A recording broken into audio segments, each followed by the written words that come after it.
Hi అండి, అందరూ ఎలా ఉన్నారు? ఈరోజు కల్తీ లేని పసుపు గురించి చెప్తాను వినండి. అయితే నేను ఫస్ట్ పసుపు కొమ్ములు తీసుకొని వాటిలో ఏమో చక్కగా నేను మరపట్టించుకున్నానండి. మిల్లి పట్టించుకొని తీసుకొచ్చిన తర్వాత పసుపు, ఇదిగోండి పసుపు రెడీ అయిపోయింది. బయట కొనుక్కున్న పసుపు ఏంటంటే ఇప్పుడు అన్నీ కల్తీలు కలిపేస్తున్నారండి. అందువల్ల ఎప్పుడైనా సరే ఒక పావు కిలో తీసుకొని అరకిలో కానీ తీసుకొని ఆడించుకుంటే ఇలా బాగుంటుంది.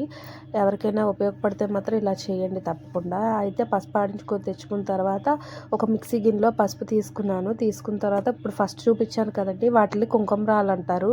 వాటిని మనం ఏదైనా సరే మన పచారీ షాప్ ఉంటుంది కదండి, అక్కడ అడిగితే ఇస్తారు కుంకుమ రాళ్ళు. కొంతమందికి పౌడరే దొరుకుతుంది, కొంతమందికి ఏమి ఇలా రాళ్ళ దొరుకుతుందండి. దాన్ని అందులో వేసి మిక్సీ పట్టానండి. ఒక 4-5 సార్లు మిక్సీ పట్టిన తర్వాత అది ఫస్టే కలర్ రాదు, అలా పక్కన పెట్టేయాలి. ఒక వారం 10 రోజులు పక్కన పెట్టేసిన తర్వాత ఇలా కలర్ వస్తుంది.